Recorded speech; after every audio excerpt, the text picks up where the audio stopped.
తెలుగువారి ఆత్మీయ వారధి. తెలుగువారి ఆత్మీయ వారధి టూరీలో సైన్స్ అవర్ కార్యక్రమానికి స్వాగతం. ఈ కార్యక్రమాన్ని మీకు సైన్స్ ఫర్ సొసైటీ మరియు Babu Gogineni humanists and rationalists arena నుంచి మీకు సమర్పిస్తున్నది గోవింద్ ఫ్రమ్ కాలిఫోర్నియా. నమస్తే అండి. శ్రోతలందరికీ మరొక సైన్స్ అవర్ ఎపిసోడ్కి స్వాగతం అండి. లాస్ట్ వీక్ మనం వండర్స్ ఆఫ్ నైట్ స్కై గురించి చెప్పుకున్నాం. సో దాని మీద మంచి స్పందన వచ్చిందండి. తర్వాత దాంట్లోనే ఇంకా ఇది ఒక సిరీస్ గా ఒక 3-4 ఎపిసోడ్స్ కంటిన్యూ చేద్దామని. సో అంతరిక్షానికి సంబంధించిన విషయాల్ని మనం చర్చించుకుంటాం. ఈ రోజు మనం చంద్రుడి గురించిన విశేషాలు, అంటే చందమామ కబుర్లు, మనం ఫన్ ఫ్యాక్ట్స్ అబౌట్ మూన్, దాని గురించి ఈరోజు మనం మాట్లాడుకోబోతున్నాం అండి. మీకు తెలిసిన విషయాలు ఏవైనా ఉంటే, అంటే మూన్ అన్నప్పుడు ముఖ్యంగా మనకి అనుబంధం ఏంటంటే ఒక కవితాత్మకంగా మనందరికీ కూడా ఎంతో కొంత సంబంధం ఉంటుందన్నమాట. అంటే కవితల ద్వారా కానీ, లేకపోతే వెన్నెల ద్వారా కానీ, లేకపోతే విరహానికి సంబంధించినవి, ప్రేమికులకి వాళ్ళ మధ్య ఉన్న కమ్యూనికేషన్కి మూన్తో కబుర్లు ఎన్నో ఉంటాయి అన్నమాట.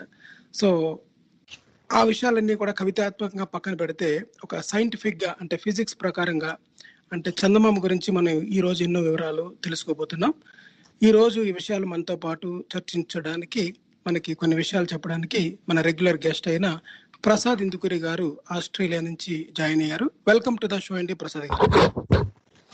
థ్యాంక్ యూ గోవింద్ గారు. ప్రసాద్ గారు, ముందుగా మీరు చెప్పండి, అసలు మూన్ అన్నప్పుడు మీకు ఏమి జ్ఞాపకం వస్తుంది? మూన్ గురించి ఎలాంటి విషయాలు మీరు తెలుసుకోవాలనుకుంటున్నారు? మనం ఒక డిస్కషన్ లాగా పెట్టుకుందాం. నాకు తెలిసిన విషయాలు కొన్ని చెప్తాను, అలాగే మూన్ అనగానే మీకు ఏం జ్ఞాపకం వస్తుంది, ఏ విషయాలు మనం ఈరోజు చర్చించుకోబోతున్నాం, క్లుప్తంగా చెప్పండి. తప్పకుండా గోవింద్ గారు. ప్రత్యేకంగా అంటూ ఏమీ లేదండి. అందరికి ఎవరికైనా కానీ చందమామ అని పిలుచుకుంటాం మనం ముద్దుగా, ప్రేమగా. చందమామ అంటాం కదా. సో చిన్నప్పుడు మనకి పేరెంట్స్ గోరుముద్దలు తినిపిస్తూ చూపించటము, లేదంటే అది కావాలి అన్న కృష్ణుడికి యశోద అద్దంలో చూపిస్తే తిన్నాడనో, ఇలాంటి కథలు కూడా ఉంటాయి. సో అవి కాకుండా కూడా మనం చిన్నప్పుడు బాగా చదువుకున్న కథల పుస్తకం టైటిల్ కూడా గుర్తొస్తుంది నాకు. ఐ థింక్ నాగిరెడ్డి చక్రపాణి గారు వాళ్ళ ఆధ్వర్యంలో ఇప్పటికీ ఉన్నట్టుంది, లేదంటే మోస్ట్ రీసెంట్లీ వరకు కూడా ఉన్నటువంటి నీతి కథల పుస్తకం ఏదైతే ఉందో, ద మోస్ట్ ఫేమస్ తెలుగు కథల పుస్తకం ఏదైతే ఉందో దాని టైటిల్ కింద కూడా చందమామ అని పెట్టడం జరిగిందనమాట. సో ఆకాశంలో నక్షత్రాలు తరువాత, లేదంటే అసలు చెప్పాలంటే ఒక్కొక్కసారి నక్షత్రాల కంటే కూడా ఎక్కువగా ఆహ్లాదకరంగా మనల్ని అబ్బురపరిచే విధంగా రోజు రోజుకి దాని ఫేజెస్ మారుతాయి అంటారు కదా, అది అలా మారుతూ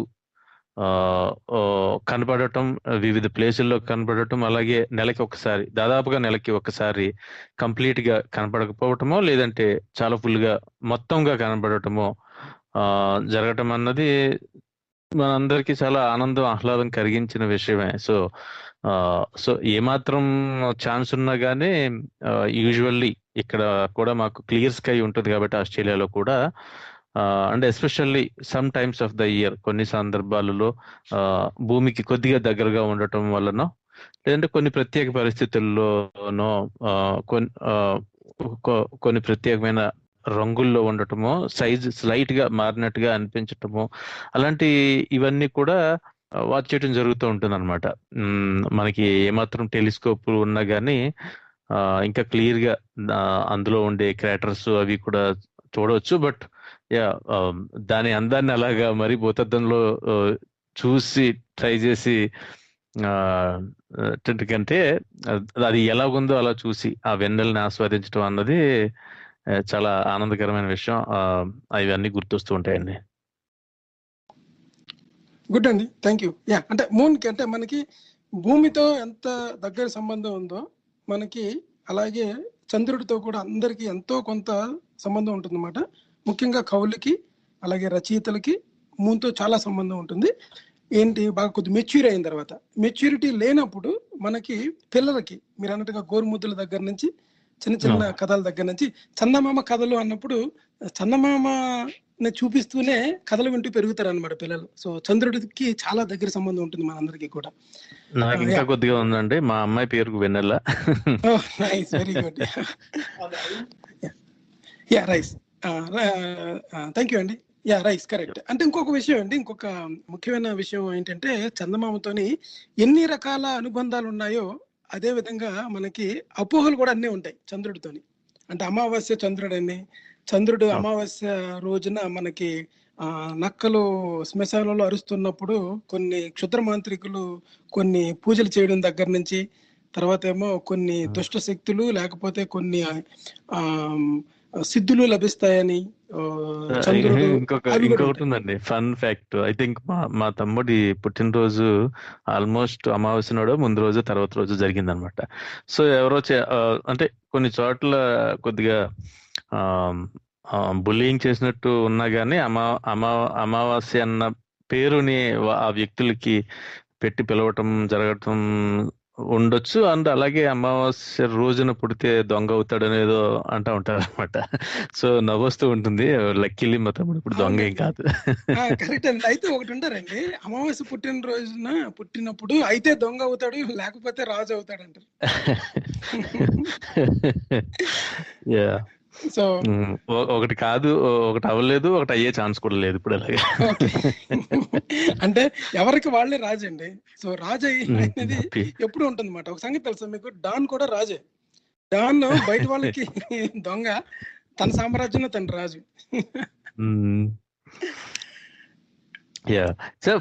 మనం ఒకసారి ఇంతకుముందు మూన్ ఏజ్ ఫార్మేషన్ వాటి గురించి ఎప్పుడో ఒక ఎపిసోడ్ చేసినట్టు గుర్తండి. ఒకసారి కొద్దిగా క్విక్ గా వివరిస్తారా గోవింద్ గారు? అసలు ఎప్పుడు ఎలాగా స్టార్ట్ అయిందని మనకి దొరుకుతున్న సిమ్యులేషన్స్ బట్టి, డేటాను బట్టి అర్థమవుతుంది అంటారు? షూర్ అండి, తప్పకుండా. ఇది ఒకసారి మనం అంతకుముందు చేసాము, ఒక రీక్యాప్ లాగా. అంటే చంద్రుడు అనేది ఎలాగ ఫామ్ అయింది అంటే మనకు కనిపిస్తున్న చంద్రుడు, దానికి ముఖ్యంగా ఒక 3 థీరీస్ ఉన్నాయండి. 3 థీరీస్, ఒక హైపోథెసిస్ అనమాట. మొత్తం 4 ఉన్నాయి అనమాట. సో అంటే ఇవన్నీ కూడా ఊహాగానాలే కాకుండా, అంటే ఫిజిక్స్ పరంగా, సోలార్ సిస్టమ్ పరంగా, మన యూనివర్స్, తర్వాత ఏమో గెలాక్సీ, మన చుట్టూ ఉన్న ఈ మెటీరియల్ ఆబ్జెక్ట్స్ ఏవైతే ఉన్నాయో దాన్ని బట్టి కొన్ని మోడల్స్ రన్ చేసి ఇలా ఫామ్ అవడానికి అవకాశం ఉంటుంది అని చెప్పేవి 3 theories. And based on facts, observations and chemical composition, వాటిని బట్టి ఒక హైపోథెసిస్ ఉన్నాయన్నమాట. సో ఈ 4 కూడా అంటే పూర్తిగా ఇది అని ఇతిమితంగా చెప్పలేము, కానీ ఒక థియరీ, ఒక హైపోథెసిస్ మట్టుకి మోర్ క్లోజ్, ఎక్కువ సైంటిస్టులు అందరూ ఒప్పుకుంటున్నది ఉంటుందన్నమాట. సో అవేంటంటే, అంటే మనకి చంద్రుడి మీద వాతావరణం లేదు అన్నది మొట్టమొదటి విషయం. అక్కడేమి మనలాగా ఇక్కడ ఉన్నట్టుగా అంటే ఒక ఓజోన్ లేయర్ కానీ లేకపోతే అట్మాస్ఫియర్ కానీ మనం అక్కడ నివాసానికి అనుగుణంగా ఏమి ఉండదు అనమాట అదంతా అక్కడ. సో అక్కడికి మనం వెళ్ళాలంటే మన ఓన్ ఆక్సిజన్, మన ఓన్ ఎక్విప్మెంట్ అన్ని తీసుకుని వెళ్ళి అక్కడ కనుక వాటర్ ఉండేలాగా ఉంటే దాన్ని మనం ఉపయోగించుకొని అక్కడ మన నివాసం ఏర్పాటు చేసుకొని, లేదా అక్కడి నుంచి రాకెట్స్ లాంచ్ చేయడానికి, అక్కడి నుంచి ఫర్దర్ అంటే స్పేస్ లోకి వెళ్ళడానికి, అటువంటివన్నీ కూడా మనకి ఇప్పుడు సైన్స్ ఫిక్షన్ మూవీస్ లో చూపించేలాగా నివాస యోగ్యం ఏర్పరచుకుంటే ముందు మానవాళి చంద్రుడిని ఎలా ఉపయోగించుకోవాలనుకుంటుంది అన్న విషయాలు డిపెండ్ అయి ఉంటాయి. అసలు మూన్ ఎలా ఫామ్ అయింది అన్నది చూసుకుంటే, మూన్ ఫామ్ అవడానికి ముఖ్యంగా థియరీస్ చెప్పుకున్నాం కదా. అది ఒకటేమో ఫిషన్ థియరీ మాట, అంటే విచ్చిత్తి సిద్ధాంతం. అంటే ఈ థియరీ ప్రకారం ఏమవుతుందంటే, భూమి దగ్గరగా ఉన్న అంతరిక్షంలో ఉన్న ఈ రాళ్ళు ఏవైతే ఉన్నాయో, ఈ విచ్చిత్తి సిద్ధాంతం ప్రకారం ఒక సమయంలో భూమి చాలా వేగంగా తిరుగుతూ ఉంటుంది అనమాట. తిరుగుతున్న సమయంలోనే, అంటే భూమి ఫార్మేషన్ అయ్యే టైంలో భూమి వేగంగా తిరగడం ద్వారా దానికి బాహ్యంగా ఉన్న మెటీరియల్ ఏదైతే ఉందో భూమి నుంచి కొంత మెటీరియల్ విడిపోయి, అంటే భూమి వేగాన్ని అందుకోలేని తేలికైన మెటీరియల్ ఏదైతే ఉందో అది భూమి నుంచి విడిపోయి వేరేగా కలెక్ట్ అయ్యి ఒక గ్రహంగా, అంటే ఒక ఉపగ్రహంగా ఫామ్ అయిందనమాట. అంటే భూమి నుంచే వచ్చిన మెటీరియల్ భూమి వేగంగా తిరగడం ద్వారా మెజారిటీ ఆఫ్ ద మెటీరియల్ గ్రహంగా ఉండిపోయి భూమి చుట్టూ, మిగతాదంతా కూడా కొలైడ్ అయ్యి కలెక్ట్ అయ్యి అది చంద్రుడిగా ఏర్పడింది అనేది.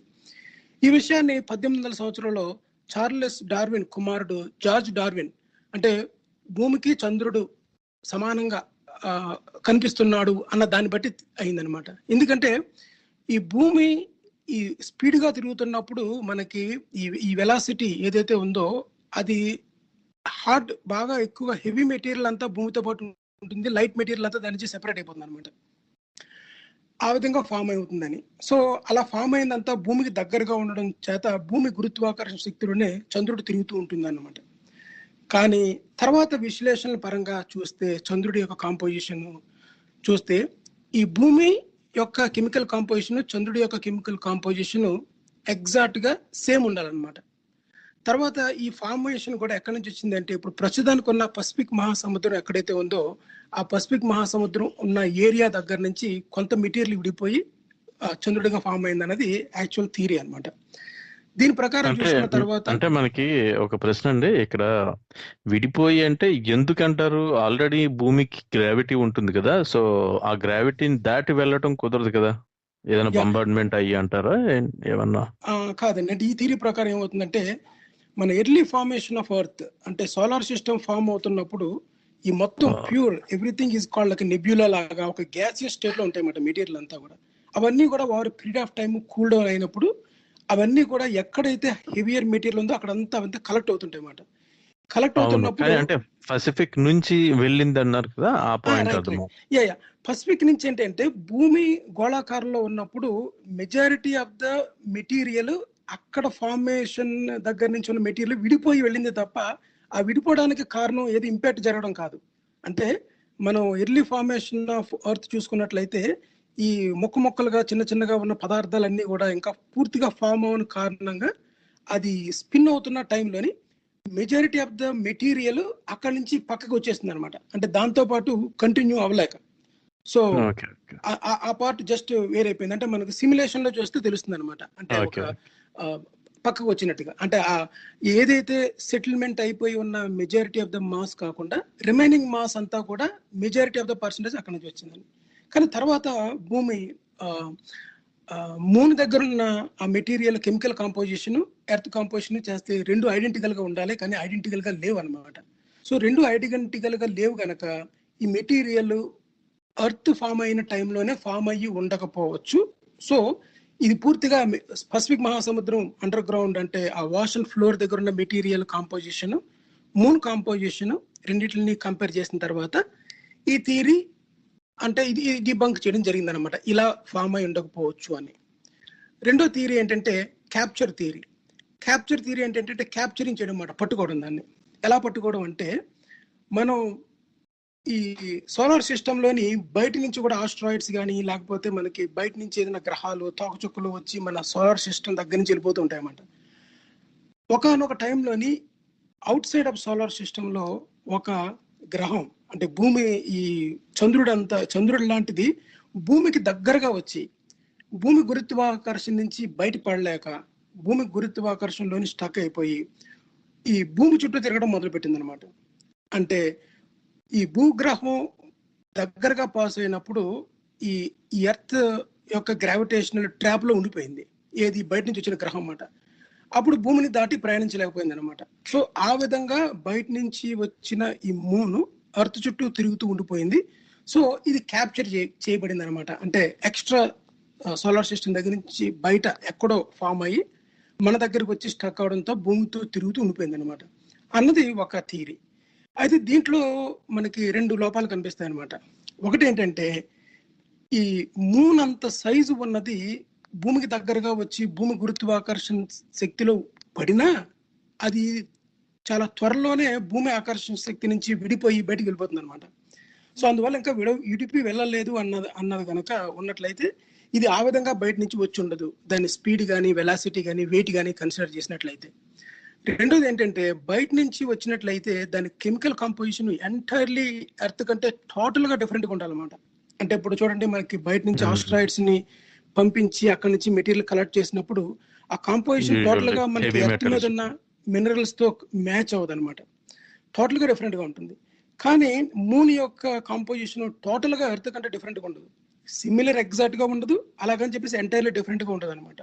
సో ఇది బయట నుంచి వచ్చింది కాదు కనుక క్యాప్చర్ థియరీని కూడా ఎక్కువ మంది యాక్సెప్ట్ చేయాలన్నమాట. మూడోది ఏంటంటే కో అక్రెషన్ థియరీ.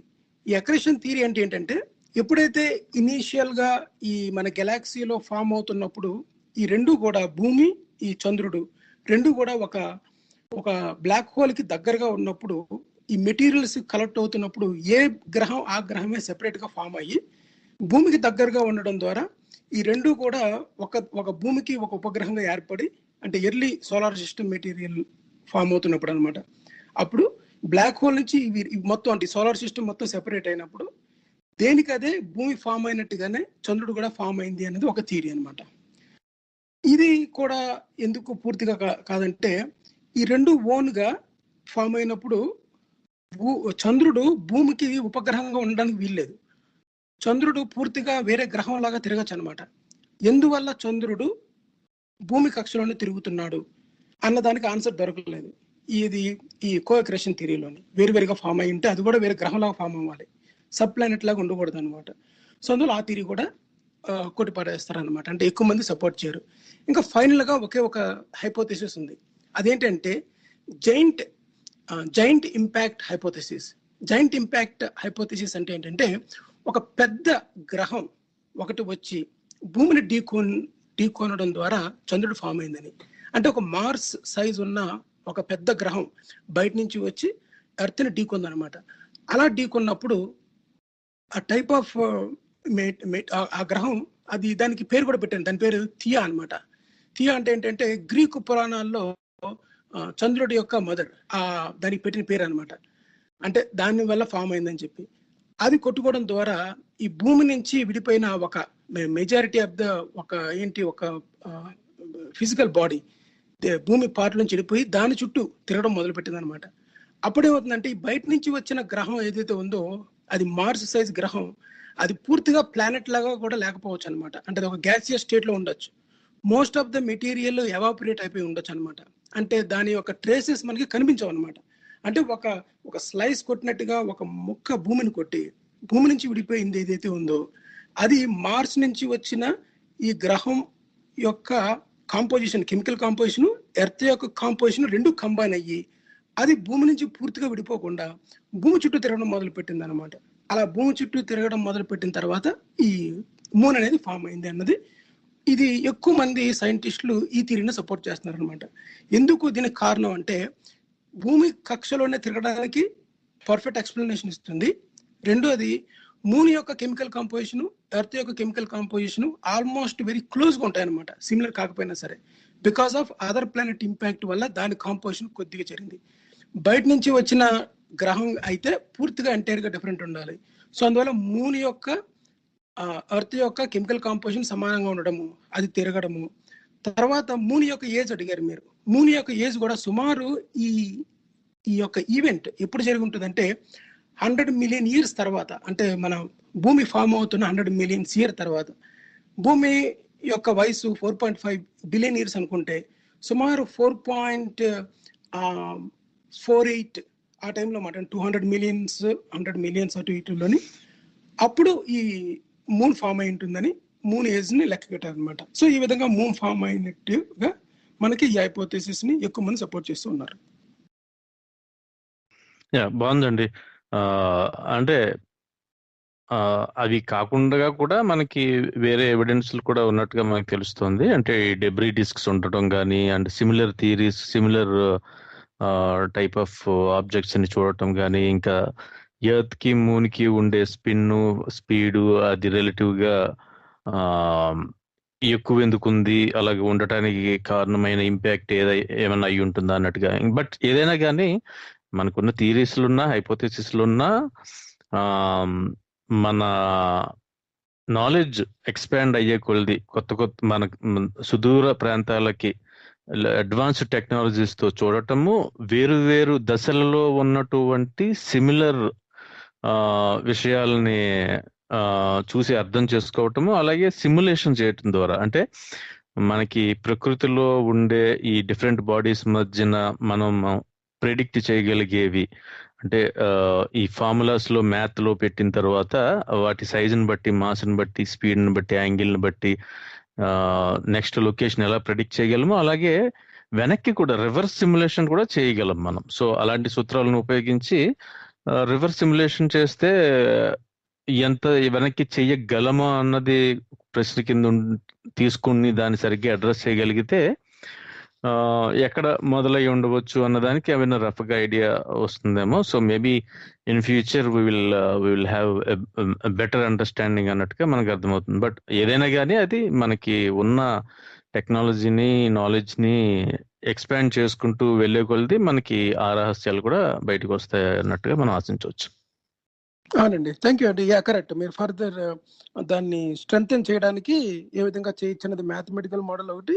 ఈ డిస్క్ అంటే ఏంటంటే ఇప్పుడు మన శనిగ్రహం చుట్టూ ఎలాగైతే రింగ్స్ ఎలా ఫామ్ అయ్యి డిస్క్ ఫామ్ అవుతుందో, జైంట్ ఇంపాక్ట్ తర్వాత అటువంటి డిస్క్ ఫామ్ అయ్యి ఆ తర్వాత అవన్నీ కలెక్టివ్ గా ఫామ్ అయ్యి మూన్ ఫామ్ అయింది అన్నది, ఏ యాంగిల్లో కొట్టింది, ఎంత సైజు కొట్టుంటే ఇలా ఇంతే స్పీడ్ తోని ఇంతే సైజు మూన్ ఫామ్ అయ్యి ఇంత యాంగులర్ వెలాసిటీ ఇంత డిస్టెన్స్ లో అవడానికి అవకాశం ఉంటుంది. అవన్నీ కూడా సిమ్యులేషన్స్ ద్వారా మనం ప్రూవ్ చేయొచ్చు. యా, కరెక్ట్ అండి, థ్యాంక్ యూ.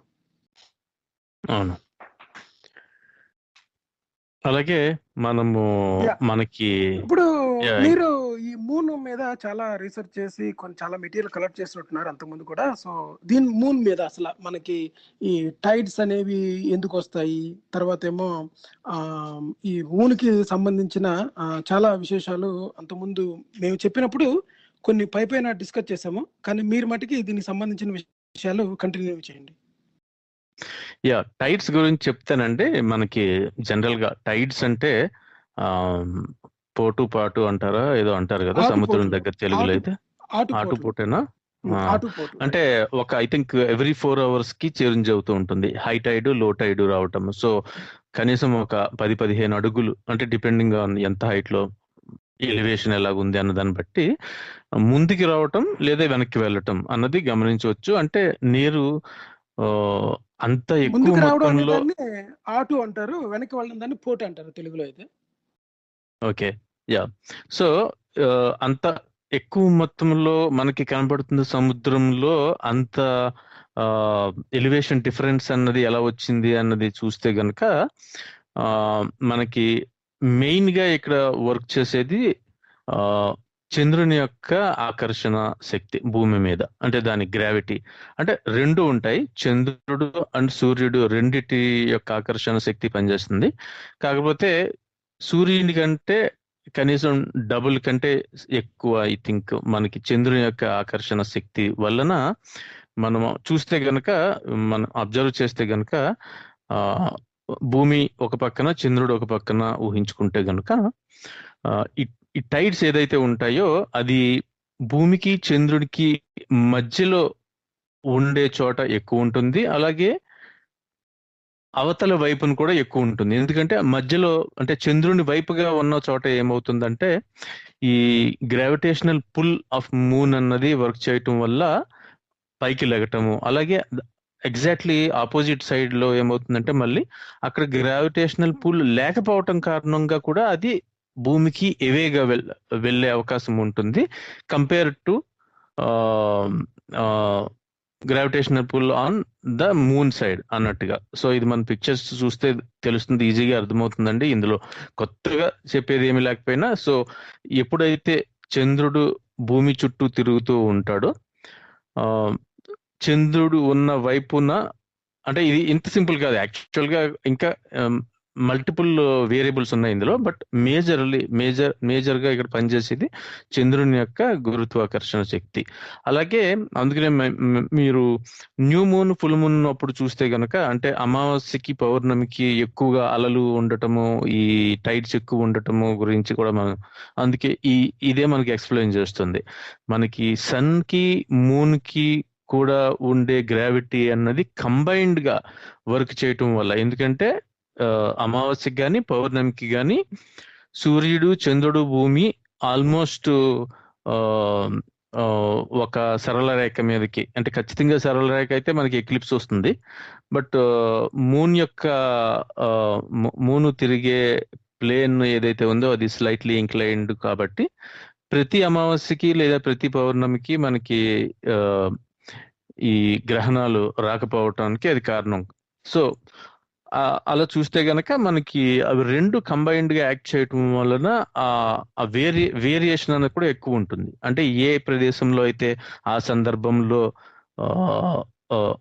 ఒక్క చోట ఎక్కువ టైడ్స్ ఉండటం ఉంటుందో, పోల్స్ వైపున, పోల్స్ దగ్గర అంటే మనకి నార్త్ పోల్ వైపు కానీ సౌత్ పోల్ వైపు ధ్రువాల దగ్గర ఎక్కువగా తక్కువ ఉండటం అనేది మనం గమనించవచ్చు. ప్రసాద్ గారు, ఒక విషయం అండి, ఒక స్టాప్ చేస్తాను మిమ్మల్ని. మనకి ఒక కాలర్ జాయిన్ అయ్యారు, మనకి వీరేంద్ర అనుకుంటా. హలో అండి, మీరు మీట్ లో ఉన్నట్టున్నారు, మీరు అన్మ్యూట్ చేసి. Good morning. నమస్తే అండి, థ్యాంక్ యూ అండి. నాకు చాలా ఇంట్రెస్ట్ అయిన సబ్జెక్ట్ అండి, ఇది బాగుంది, ఖగోళం. అవునండి. ఇంకో విషయం ఏంటంటే, ఖగోళం మీద మేము వండర్స్ ఆఫ్ నైట్ స్కై చేసినప్పుడు మంచి రెస్పాన్స్ వచ్చింది అనమాట. అంటే చాలా మందికి ఈ గెలాక్సీస్ గానీ, స్టార్స్ గానీ, సూర్య కుటుంబము, అసలు అంతరిక్షం అంటే ఏంటి, ఈ విశ్వం అంటే ఏంటి తెలుసుకోవాలి, చాలా ఇంట్రెస్టింగ్ ఉంటుంది అనమాట. సో చెప్పండి, it's interesting topic. Last time మనం మాట్లాడుకున్నప్పుడు జస్ట్ ఏంటంటే, నేను ట్రాఫిక్ లో ఉండడం వల్ల నేను మాట్లాడలేకపోయాను. అప్పుడు ఏం జరిగిందంటే, విస్ఫోటనం జరిగినప్పుడు గెలాక్సీలే ఏర్పడ్డాయి. అది నేను చెప్పదలిచినప్పుడు, అంటే చూడండి, ఒక పకోడీ పొట్లం లాగా ఒక శంకు ఆకారంలో మనం కొన్ని తారాజువ్వలు పెట్టి గాల్లోకి వెళ్ళిన తర్వాత ఏ జువ్వకు ఆ జువ్వ పేలితే, అక్కడ ఏ జువ్వకు ఆ జువ్వ ఒక గెలాక్సీ కింద ఏర్పడిందని దాన్ని ఏమంటాం అంటే, ఇది ఒక్కో గెలాక్సీ అన్నమాట.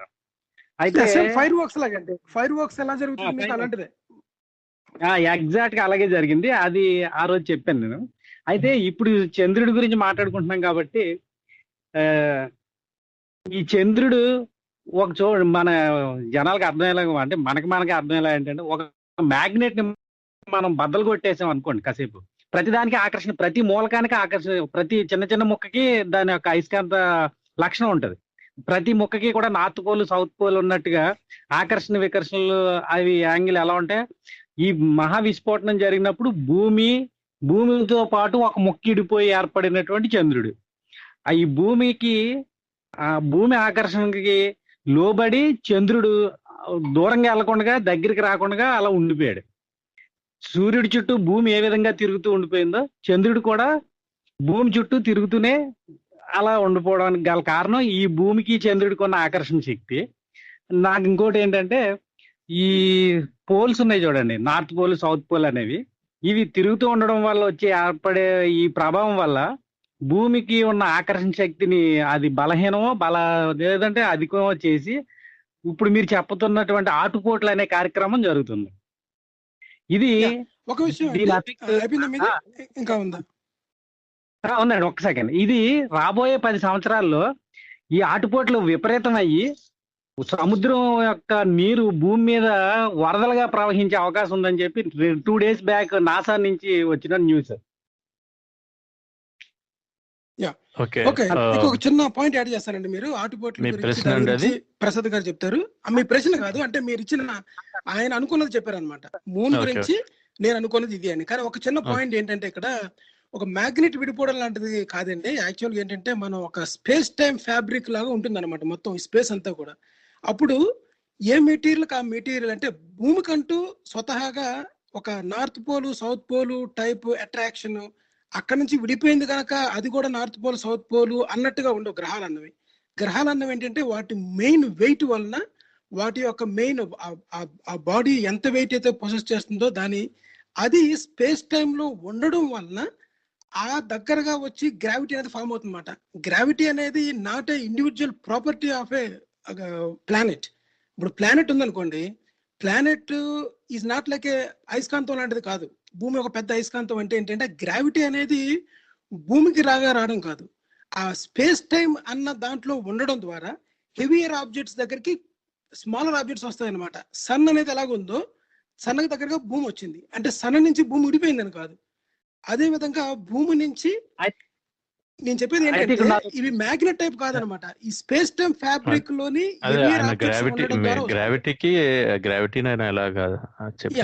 గ్రావిటీని మనం మామూలుగా లేమెన్ దాంట్లోని మనం బాహ్యంగా చెప్పాలంటే అందరికి అర్థమయ్యేలాగా అయస్కాంతం అని చెప్పుకోవచ్చు. కానీ వాటికి ఉన్న అయస్కాంత శక్తి వల్ల తిరగట్లేదు, అవి స్పేస్ టైమ్ లో ఉండడం వల్ల తిరుగుతున్నాయి అన్నమాట. అయితే ఇంకో ప్రశ్న ఏంటంటే సార్, ఇప్పుడు భూమి 27 degrees బెండ్ అయ్యి ఉంది కదా, ఇది 23.7 degrees కరెక్ట్. ఒక సెకండ్ బెండ్ అయి ఉంది.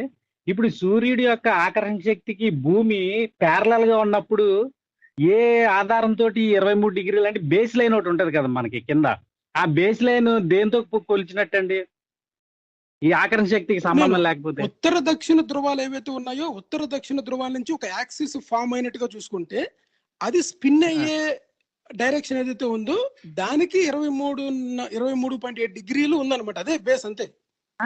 నేను అనేది అది స్పేస్ లో ఏ ఆధారం లేదు మనకి, బేస్ లైన్ అనేది లేకుండా ఒక యాంగిల్ 23 డిగ్రీలు ఎలా బెండ్ అయిందని మనం ఎలా మెజర్ చేస్తాం అనేది నేను చెప్తానండి. బేస్ లైన్ అంటే మనకి సోలార్ అంటే భూమి సూర్యుని చుట్టూ తిరిగే సర్కిల్ ని మీరు ఊహించుకుని దాన్ని ఒక డిస్క్ లాగా ఊహించుకుంటే అదంతా ఒక ప్లేన్ అది ప్లేన్ అవుతుందండి. సో భూమి అన్నది ఖచ్చితంగా పెర్పెండిక్యులర్ గా ఉండి తిరుగుతుంది అనుకోండి, అప్పుడు 90 డిగ్రీస్ లో ఉంటుంది. భూమి నుంచి సూర్యునికి ఉండే గీతకి 90 డిగ్రీస్ ఉంటుంది. ఏది సెంటర్ ఆఫ్ ఎర్త్ నుంచి సెంటర్ టు ద పోల్ అన్నది ఉంటుంది. కానీ భూమి ఒక పక్కకి 23.5 డిగ్రీలు ఒరిగి ఉండటం అన్నది అది ఖచ్చితంగా ఎంత అంటే పిక్చర్ లో చూస్తే క్లియర్ గా అర్థమవుతుంది. సెంటర్ ఆఫ్ ఎర్త్ నుంచి పోల్కి ఉండేది ఎంత ఉండాలి, ఎంత పక్కకి వంపు తిరిగింది అన్న దాన్ని బట్టి కొలుస్తామండి. సో బేస్ లైన్ అక్కడ మనకి ఈజీగా తెలుస్తుంది, కనపడుతుంది. బేస్ లైన్ అంటే ఏంటంటే మీకు బేస్ లైన్ అంటే ఒకవేళ భూమి 23.5 డిగ్రీలు గనుక పక్కకి వంగి ఉండకుండా నార్మల్ గా తిరుగుతూ ఉంటే గనక మనకి సీజన్స్ అన్నవి ఉండవు. ఎప్పుడు కూడా సూర్యుడు ఒక్కచోటే ఉదయించి ఒక్కచోటే అస్తమిస్తాడు అనమాట.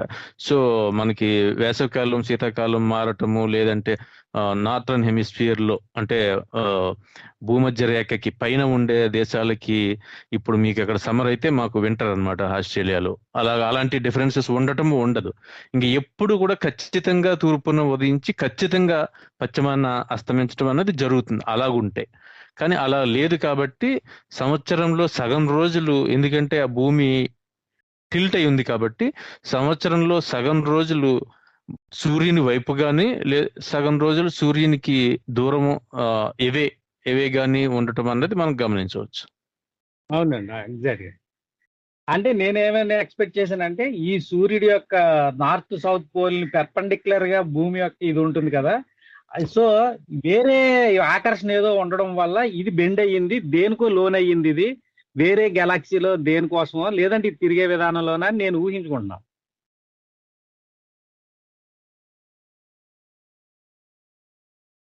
హలో, అంటే వేరేది కాదు, వేరే ఆకర్షణ ఏం కాదండి.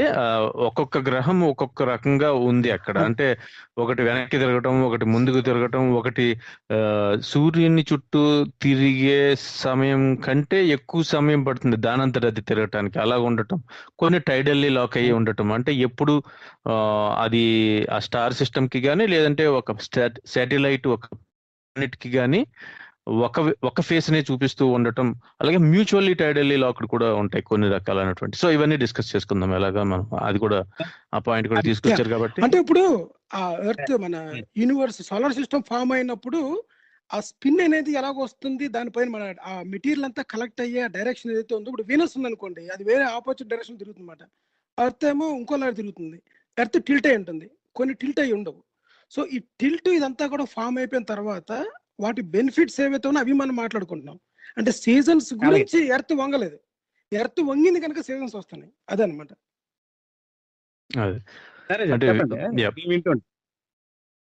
ఓకే, థ్యాంక్ యూ అండి, థ్యాంక్ యూ ఫర్ కాలింగ్.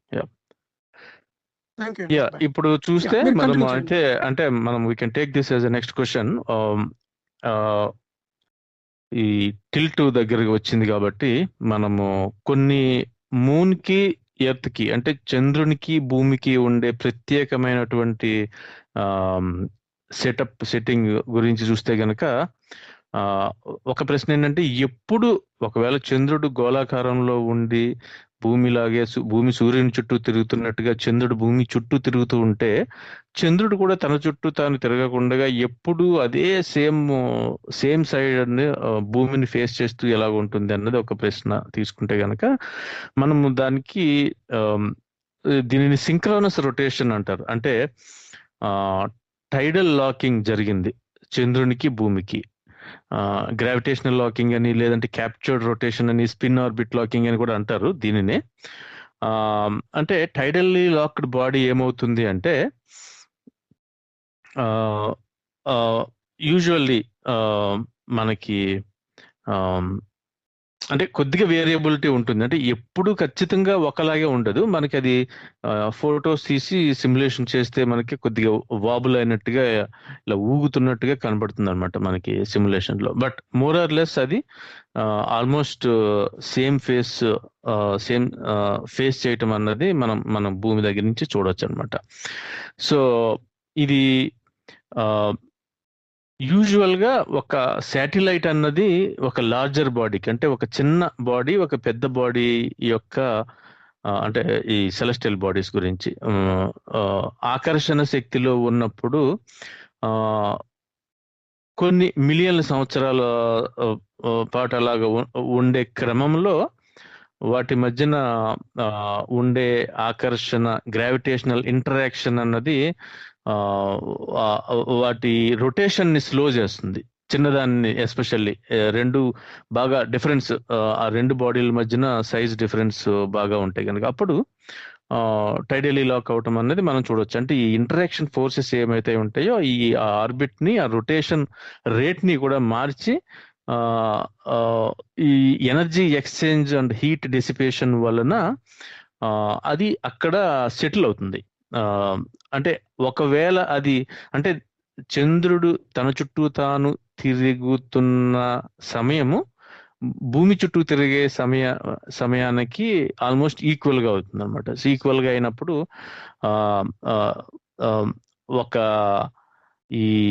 ఒకవేళ ఆ రొటేషన్ సిస్టమ్ నుంచి బయటికి రావాలనుకుంటే గనక ఎనర్జీ యాడ్ చేయాల్సిన అవసరం వస్తుంది. సో ఇది ఫిజిక్స్ లో మనకి తెలుస్తుంది అనమాట. సో దాని వలన ఏమవుతుందంటే అలాంటి పరిస్థితి ఉండదు కాబట్టి మనకి అది లాకింగ్ స్టేట్ లోనే ఉండటం అన్నది మనకి జరుగుతుంది. అంటే కొన్ని అయితే మనకి, అంటే టైడల్లీ లాక్ లో కూడా సింక్రోనస్ రొటేషన్ లో మనకి కొన్ని అయితే మ్యూచువల్లీ ఉంటాయి. ఐ థింక్ మూన్ కి కూడా మనకి ఈవెన్చువల్ గా ఏమవుతుంది అన్నది చూస్తే గనక అంటే చంద్రుడు మనకి భూమికి దగ్గరగా రావటమో దూరంగా జరగటమో జరుగుతుందా, అక్కడే ఉందా అనుకుంటే గనక సంవత్సరానికి 1.5 అంగుళాల దూరం జరుగుతున్నట్టుగా మనకి తెలుస్తుంది భూమి నుంచి చంద్రుడు అన్నది. సో దాని ద్వారా మనకి చూస్తే గనక ఒక 50 బిలియన్ల సంవత్సరాల తరువాత ఈ చంద్రుడు అన్నది, చందమామ దూరం జరగటం ఆగిపోయి it will settle into a nice and stable orbit అన్నట్టుగా ఒక స్టేబుల్ ఆర్బిట్ లోకి వచ్చిన తర్వాత అప్పటికి భూమి చంద్రుడు కూడా మ్యూచువల్లీ లాక్డ్ అవుతాయి అన్నట్టుగా మనకి తెలుస్తుంది. Tidally lock to each other అంటారు. అంటే ఏలాగా అయితే భూమి యొక్క సేమ్ సైడ్, చంద్రుని యొక్క సేమ్ సైడ్ భూమిని ఫేస్ చేస్తుందో భూమి యొక్క సేమ్ సైడ్ కూడా చంద్రుని ఫేస్ చేస్తుంది. అంటే చంద్రుడి మీద నుంచి చూస్తే కూడా ఎప్పుడు భూమి మీద ఒకే ప్రదేశం కనిపిస్తుంది అన్నట్టుగా. సో ఇది చాలా అద్భుతంగానో లేదా వింతగానో ఉండవచ్చు. కాకపోతే మనకి 50 బిలియన్ల సంవత్సరాల పాటు మనకి సూర్యుడే ఉండడు. So sun is going to be a red giant in 5 billion years అంటారు. నెక్స్ట్ 5 బిలియన్ల సంవత్సరాల తర్వాత, అంటే అప్రాక్సిమేట్ గా సైంటిస్టులు వేసిన లెక్కల ప్రకారం సన్ అన్నది రెడ్ జైంట్ కింద అయ్యి భూమిని కూడా కన్జ్యూమ్ చేసేస్తుంది. ఆల్మోస్ట్ భూమి దాకా కూడా అది లాస్ట్ ప్రాసెస్ లో, రెడ్ జైంట్ ప్రాసెస్ లో వస్తుంది అన్నట్టుగా. సో ఈ చంద్రుడు గురించి చెప్పిన ప్రెడిక్షన్ నిజమవటానికి ముందే సౌర కుటుంబంలో భూమి, దాని మీద ఉండే జీవాలు, అందులో ఉండే మనము కూడా ఉనికిలో ఉండకపోవటం అన్నది జరగవచ్చు. ఇంకోటి అంటే ఈ టైడ్స్ అనేవి వీటి వలన, అంటే చంద్రుడు దగ్గర రావడం కానీ దూరంగా, అంటే వెన్నెల, బిగ్ మూన్, వీటి వల్ల ఈ వేవ్స్ ఉన్నాయి కదా, మనకేమన్నా ఎఫెక్ట్ ఉంటుందా? ఈ టైడ్స్ అవి మన మీద ఏమన్నా ప్రభావం ఉంటుందా అన్నది ఒక ప్రశ్న అన్నమాట, ఈ మూన్ గురించి మనం తీసుకున్నప్పుడు. అంటే భూమి మీద అయితే ఖచ్చితంగా ఉంటుందని మనకి తెలుస్తుంది, అండ్ దాని గ్రావిటీ వలన టైడ్స్ వస్తాయి అన్నట్టుగా. చంద్రుని ప్రభావం మన మీద అంటున్నారా, వ్యక్తుల మీద అంటున్నారా? అంటే ఇప్పుడు కొంతమంది చెప్తుంటాం కదండి, ఇప్పుడు పున్నమి వెన్నెల బాగా ఉన్నప్పుడు, ఫుల్ మూన్ ఉన్నప్పుడు మనకి టైడ్స్ పెద్దగా వస్తుంటాయి కదా, అలాగే మన బాడీలో కూడా వాటర్ ఉంటుంది. ఈ ఆ, చంద్రుడు మనకి అది చాలా ప్రభావాలు సార్లు ఉంటాయని ఈ మధ్య చాలా సార్లు డిబంక్ చేసేటువంటి వాటిని, అవును. ఇటువంటి అపోహలు ఉంటాయన్నమాట. అంటే అంటే ఏంటంటే మన శరీరంలో చేంజెస్ ని కలిగించేంత డిఫరెన్స్ అన్నది మనం అబ్జర్వ్ మనం అబ్జర్వ్ చేయగలిగేంత డిఫరెన్స్ ఉండదు చంద్రునికి భూమికి మధ్యన ఉండే. లేదంటే కొన్ని ప్రత్యేక సందర్భాల్లో ఇందాక అనుకున్నట్టుగా ఫుల్ మూన్ కి కానీ న్యూ మూన్ కి కానీ ఆ అట్రాక్షన్ పవర్, ఆ గ్రావిటేషన్ పవర్ అన్నది ఎక్కువగా ఉంటుందా? ఉంటే గనక అది మనిషి ఒంట్లో ఉన్న నీరు మీదో బాడీ మీదో డిఫరెన్స్ చూపించేంత స్థాయిలో అయితే ఉండదనే మనం ఎక్స్పెక్ట్ చేయొచ్చు. చాలా పెద్ద బాడీ ఉండి భూమి మీద ఉన్న సముద్రం మీద అంత దాని మీదే ఒక ఫ్యూ ఫీట్ కూడా అది డిఫరెన్స్ ఉండదు. సో అది అంతే కదండి. ఇప్పుడు ఒక చిన్న తొట్టులోని ఒక చిన్న పెద్ద పళ్ళెని తీసుకొని దాంట్లో నీళ్లు వేసారనుకోండి, దాంట్లో వేవ్స్ రావు మీకు. అని ఇంకొకటి మనకి ఇది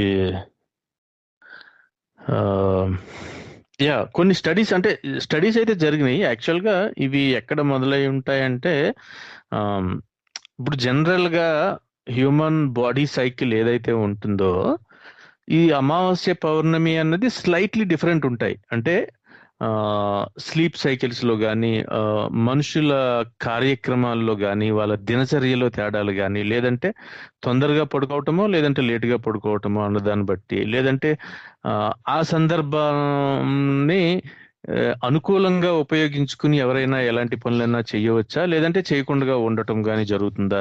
ఎందుకంటే మీరు చూస్తే దొంగతనాలు అది ఫర్ ఎగ్జాంపుల్ అమావాస్య నాడు జరుగుతాయి అనుకోండి, లేదంటే ఇంతకుముందు స్నేక్స్ ఒక ఎపిసోడ్ లో కూడా చెప్పుకున్నట్టు అమావాస్య రోజున ఎక్కువ పాములు కాటులు జరుగుతాయి అన్న ఏదైనా ఉందనుకోండి, అంటే అది అమావాస్య కాబట్టి, లేదంటే అమావాస్య కాబట్టి కనపడలేదు కాబట్టి మీరు చూడకుండా తొక్కే ఛాన్స్ ఎక్కువ ఉందనా? సో ఇలాంటి అంటే మనం ఏంటంటే మనం తీసుకున్నప్పుడు ఎప్పుడు జరిగింది అన్నది మాత్రమే కాకుండా అది ఎందుకు జరిగింది అన్నది తీసుకున్నప్పుడు మనకు అందులో నిజం ఎంత ఉన్నదని తెలుస్తుంది. సో కొన్ని చోట్ల ఏమైనా ఎక్కడైనా ఎవరైనా కొద్దిగా వింతగానో ఎక్కువగానో ప్రవర్తించినా గానీ, అలాంటి సమయంలో ఏ సిచ్యువేషన్ లో ఏ సమయంలో అలా జరిగింది అన్నది పట్టుకుని దాన్ని అన్ని చోట్ల అప్లై చేస్తే గనక మనకి అలాగే కనబడుతుంది. సో సెలెక్టివ్ గా మనం అది తీసుకోకూడదు. స్టాటిస్టికల్ గా మనం దాన్ని అనలైజ్ చేసినప్పుడే మనకి అందులో నిజం ఎంతనో తెలుస్తుంది. అలా జరిగిన స్టడీల్లో ఎక్కడ కూడా మనకి సైకలాజికల్ గా కానీ, మనిషి ప్రవర్తన మీద కానీ, వాటి మీద కానీ కన్సిస్టెంట్ గా రిజల్ట్స్ ఇవ్వగలిగిన సిచ్యువేషన్స్ అయితే మనకి లేవు. అదేనండి, ఇప్పుడు మెంటల్ డిజార్డర్స్ ఉన్న వాళ్ళు ఎవరైనా సరే అమావాస్యకి పున్నానికి డిఫరెంట్ గా ప్రవర్తిస్తారు అన్నప్పుడు, అటువంటి వాళ్ళ మీద ఒక లైటింగ్, అంటే ఇప్పుడు వెన్నెల లైట్ అన్నది మన కళ్ళల్లో పడే లైట్ ఏది ఉందో బ్లూ లైట్, ఇప్పుడు బ్రెయిన్ లో ఉన్న కొన్ని మెలటోనిన్ అనే ఒక ఎంజైమ్ ఏదైనా వచ్చినట్లయితే మనకి స్లీపింగ్ డిజార్డర్స్ ఎలా వస్తాయో సేమ్ అటువంటి అన్ని కూడా నేరో డౌన్ చేసి వాళ్ళ యొక్క ఆరోగ్యానికి సంబంధించినట్టుగానే చెప్పాలి తప్ప దాన్ని జనరలైజ్ చేసి చూసే వాళ్ళ జరిగింది కనుక ఈ గ్రహణాల ప్రభావం జనాల మీద ఉంటది అని జనరలైజ్ చేయకూడదు. కాకపోతే మనుషుల మీద కాకపోయినా యాక్చువల్లీ ఈ effect of tides on earth చూస్తే గనుక, అంటే చంద్రుని ఆకర్షణ శక్తిలో ఉన్న భూమి మీద వచ్చే ఈ టైడ్స్ వలన భూమి రొటేషన్ లో తేడా వస్తుంది ఓవరాల్ గా అన్నట్టుగా మనకి తెలుస్తుంది. అంటే దాదాపుగా ప్రతి 100 సంవత్సరాలకి 2.3 మిల్లీ సెకండ్స్ లాంగ్ అవుతుంది మన డే. అంటే భూమి స్లో అవటం అంటే ఆ, రోజు పెరగటం. కాబట్టి 100 సంవత్సరాలకి 2.3 మిల్లీ సెకండ్లు అనేది చాలా చాలా చాలా తక్కువ అనమాట. సో అంటే అంత పెద్ద భూమి మీదే అలా టైడ్స్ రావటం వలన ఆ అంత పెద్దగా ఎఫెక్ట్ లేదు అన్నట్టుగా మనకి తెలుస్తుంది. యా, ఇంకో ప్రశ్న అండి. ఒకటి, మూన్ అనేది అది అప్సైడ్ డౌన్, అంటే సదరన్ హెమిస్ఫియర్ నుంచి చూసినప్పుడు అది అప్సైడ్ డౌన్ గా కనిపిస్తుంది. ఎందువల్ల మనకి మూన్ అప్సైడ్ డౌన్ గా కనిపిస్తుంది? యా, ఇది ఇది కూడా యాక్చువల్ గా ముందు నేను అసలు ఆలోచించనే లేదు. ఇక్కడికి వచ్చిన తర్వాత అర్థమైంది అనమాట ఎవరో చెప్పినప్పుడు. అది చూస్తే అవును కదా అని అబ్బురపడటం జరిగింది. సో మీరు చూస్తే గనక ఒక 2 సర్కిల్స్ గీసి డిఫరెంట్ సైజులో ఉన్నవి మన పేపర్ మీద దేని మీద చూస్తే ఆ ఆ, ఒకటి భూమి అనుకుని ఇంకొకటి చంద్రుడి చిన్నది అనుకుంటే, భూమి మీద నార్థర్న్ హెమిస్ఫియర్ లో ఉన్న వాళ్ళు ఏ యాంగిల్ నుంచి చూస్తున్నారు, అలాగే సదర్న్ హెమిస్ఫియర్ అంటే భూమధ్య రేఖకి దిగువగా ఉండే దేశాలు, సౌత్ అమెరికన్ దేశాలు, అలాగే ఆస్ట్రేలియా, న్యూజిలాండ్ వంటి దేశాల్లోంచి చూసే వాళ్ళైతే ఎలా నుంచుని ఎటు నుంచి చూస్తూ ఉంటారు అన్నది చూస్తే, మనకి భూమి మీద పైన కింద అంటూ ఉండవండి. భూమి అంటే ఒక గ్లోబ్ తీసుకుంటే, గ్లోబ్ మీద ఒక మనిషి బొమ్మకి సంబంధించిన ఒక మ్యాగ్నెట్ అంటించాం అనుకోండి, గ్లోబ్ మీద పైన నార్థర్న్ హెమిస్ఫియర్ లో అంటిస్తే తల అన్నది పైకి ఉంటుంది, కాళ్ళు అన్నది భూమిని ఆనుకుని ఉంటాయి.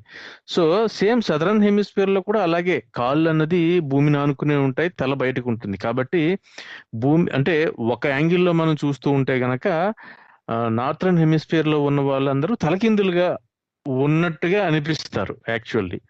అందుకనే మీకు మనకి చిన్న పిల్లలకి అర్థం అవ్వకపోతే, గ్రాస్ప్ చేయలేకపోవచ్చు, కానీ భూమి మీద ఉండటము, భూమికి కింద అని ఉండదు. అంటే సౌత్ పోల్ అనేది భూమి కింద కాదు, ఎక్కడ నుంచి ఉంటామో అదే పైన. సో మేము ఆస్ట్రేలియా నుంచి చూస్తే ఆస్ట్రేలియా పైన ఉంది, అమెరికాను, ఆఫ్రికాను, ఆస్ట్రేలియా, యూరోప్ కంట్రీస్ ఏదైతే ఆపోజిట్ సైడ్ ఉన్నాయో అవి కింద అంటాం.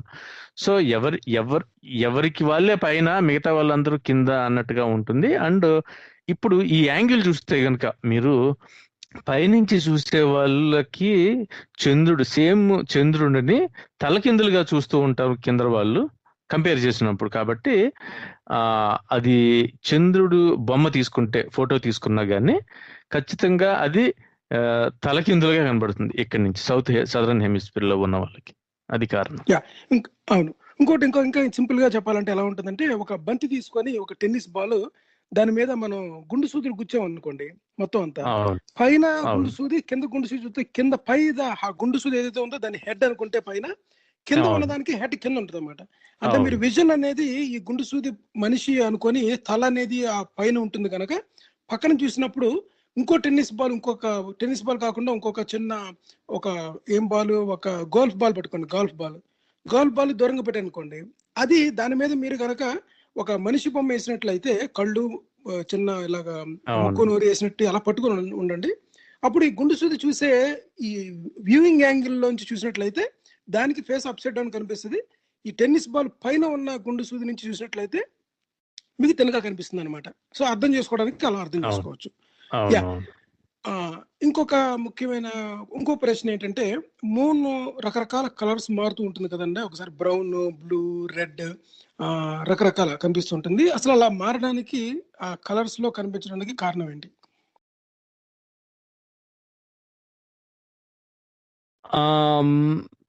రంగులు అంటే గనక అది అట్మాస్ఫియర్ లో ట్రావెల్ చేసే టైం, అంటే ఎక్కువ టైం తీసుకోవటము, అలాగే ఈ డస్ట్ పార్టికల్స్ ద్వారా రావటము వలన మనకి ఈ ఎల్లో అండ్ ఆరెంజ్ హ్యూ అన్నది వస్తుంది అన్నట్టుగా మనకి తెలుస్తుంది. అంటే లైట్ అన్నది longer distance through atmosphere travel చేస్తుంది. ఎప్పుడు చంద్రుడు అన్నది లేదా సూర్యుడైనా చంద్రుడైనా కూడా హరైజాన్ కి దగ్గరగా ఉన్నప్పుడు, అంటే అస్తమించేటప్పుడు కానీ లేదంటే ఉదయించేటప్పుడు కానీ ఉండేటప్పుడు మనం చూస్తే యాంగిల్ భూమి పైన ఎన్ని కిలోమీటర్ల మేర అయితే అట్మాస్ఫియర్ ఉందో, అది లైట్ అన్నది అక్కడి నుంచి ఎక్కువ సమయం తీసుకుంటుంది ఆ అట్మాస్ఫియర్ లోంచి ట్రావెల్ చేయడానికి. సో దాని వలన ఈ బ్లూ వేవ్ లెన్స్ అన్నవి blue side of the light ఉన్నవి, ఆ వేవ్ లెంత్స్ అన్నవి అవి స్కాటర్ అవే అయిపోతాయి. సో దాని తర్వాత ఈ రెడ్ సైడ్ ఉండే వేవ్ లెంత్స్ అన్నది అన్ని కూడా ఎక్కువగా కనపడటం అనేది జరుగుతుంది. దీంతో పాటుగా అట్మాస్ఫియర్ లో డస్ట్ కానీ పొల్యూషన్స్ కానీ ఇవి బాగా ఎక్కువ ఉన్నప్పుడు కూడా మనకి ఇలాగా red or brownish red or కొద్దిగా ఎల్లో ఆరెంజెస్ కలర్స్ అన్నది మనం అబ్జర్వ్ చేయవచ్చు. అంటే మన అట్మాస్ఫియర్ నుంచి వచ్చిన ఈ కిరణాలు ఏవైతే ఉన్నాయో కాంతి యొక్క వక్రీభరణం కారణంగా మనకి అలా కనిపిస్తూ ఉంటుంది అనమాట, including different types of particles atmosphere లో ఉన్న కారణంగా. సరే, ఇంకొక ప్రశ్న అండి. లాస్ట్ మనం ఈ ఎపిసోడ్ చివరికి వచ్చేసాం, మనం ఒక 5 minutes ఉంది, 4 minutes. మూన్ మన నుంచి దూరంగా జరుగుతుందా లేదా మనకంటే దగ్గరగా వస్తుందా? అసలు ఎవెన్చువల్లీ అంటే అల్టిమేట్ గా దాని భవిష్యత్తు ఏంటి, దాని యొక్క ఫ్యూచర్ ఏంటి, ఎంత ఫ్యూచర్ లో మన నుంచి చంద్రుడి యొక్క దూరం ఎంత పెరగడానికి అవకాశం ఉంటుంది, దగ్గర రావడానికి అవకాశం ఉంటుంది, దాని ఫేట్ ఏంటి అసలు? ఇంతకుముందు ఆయన అడిగినప్పుడు ఎక్స్ప్లెయిన్ చేశాను కదా, అల్టిమేట్ ఫేట్ అంటే కనుక మనకి 1.5 అంగుళాలు అంటే దాదాపుగా మనకి మన గోల్డ్ ఎంత పెరుగుతాయో, ఎంత లెక్కనైతే సంవత్సరానికి పెరుగుతుందో అంత దూరం భూమికి దూరంగా జరుగుతున్నట్టుగా మనకు తెలుస్తుంది తిరుగుతూనే చంద్రుడు అన్నది. So which is like 4 centimeter అన్నది అది చాలా పెద్ద విషయం కాదు. అండ్ అది మనకి కాంతి యొక్క స్పీడు వాటిల్ని బేస్ చేసుకుని మెజర్ చేసినటువంటివి. సో దాని వలన అది మన సౌర కుటుంబం నాశనం అయిపోయే, అంటే ఈ సన్ అనేది రెడ్ జైంట్ గా మారుతుంది అనుకుంటున్న 5 బిలియన్ల సంవత్సరాల కంటే ఎక్కువ సమయం పాటుగా అది అలా వెళ్తూ ఒక స్టేబుల్ ఆర్బిట్ లో సెటిల్ అవుతుంది అన్నట్టుగా మనకు తెలుస్తుంది. ఇంతకుముందు ఆన్సర్ చేశారు మీరు సిమిలర్ కానీ. ఇంకొకటి ఏంటంటే ఫైనల్ క్వశ్చన్, మనకి ఎందువల్ల చంద్రుడు ఒకసారి చాలా పెద్దగా బిగ్ మూన్ లాగా కనిపిస్తాడు, ఒకసారి నార్మల్ గా కనిపిస్తాడు? సో ఎందువల్ల మనకి సమ్ టైమ్స్ సో బిగ్, ఈరోజు చంద్రుడు చాలా పెద్దగా ఉన్నాడు అనిపిస్తుంది? అది మనకు దగ్గరగా రాబట్టి అలా అనిపిస్తుందా, లేకపోతే ఎందువల్ల చెప్పండి అది? ఇందులో 2 ఉన్నాయండి. ఒకటి యాక్చువల్ గా different times of the year లో డిఫరెంట్ సైజ్ ఉండటం అన్నది ఉంది. మనకి స్లైట్లీ ఐ థింక్ 15-20% ఎంతో ఉన్నట్టుంది తేడా అంతే. అంటే భూమికి దగ్గరగా రావటం కంపారిటివ్లీ రావటం వలన స్లైట్ గా బిగ్ గా అనిపిస్తుంది అనేది. బట్ ప్రశ్న యాక్చువల్ గా నేను అనుకోవటం ఏంటంటే, ఇది భూమి అదే చంద్రుడు అన్నది చందమామ భూమికి ఈ హారిజాన్ కి దగ్గరగా ఉన్నప్పుడు పెద్దగా కనిపిస్తుంది.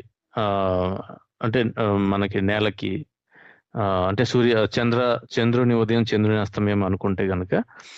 సో ఇది యాక్చువల్ గా మోస్ట్లీ ఇల్యూజన్ అండి. ఇల్యూజన్ అంటే మనకి ఇది మన బ్రెయిన్ అన్నది అలాగా ట్రిక్ చేస్తుంది అనమాట. అవును, మనకి విజువల్ ఇన్ఫర్మేషన్ ప్రాసెస్ చేసే దాంట్లో దాని చుట్టుపక్కల ఉండే వస్తువులతో పాటుగా మనం చూస్తాము. సో పూర్తిగా ఆకాశంలో ఉంది, మనం తలెత్తి పైకి చూసినప్పుడు మనకి there is nothing to compare it size with అన్నట్టుగా మనకు తెలుస్తుంది. సో దాని పక్కన రిఫరెన్స్ గా ఏమి ఉండదు. కానీ అదే కిందకి వచ్చిన తర్వాత మనకి అక్కడ ఉండే ఇల్లులు చెట్లు దూరంగా ఉండే వాటి రిఫరెన్స్ తో మనం చూస్తున్నప్పుడు దాని సైజ్ ఎక్కువగా ఉన్నట్టుగా, అంటే దాని ఫోర్గ్రౌండ్ లో ఉండే చిన్న చిన్న ఈ ట్రీస్ మౌంటైన్స్ అలాంటివి ఉన్నప్పుడు ఎక్కువగా ఉన్నట్టుగా అనిపిస్తుంది. ఈ విషయాన్ని యాక్చువల్ గా మనకి 2-3 విధాలుగా మనం అది ప్రూవ్ చేయొచ్చు.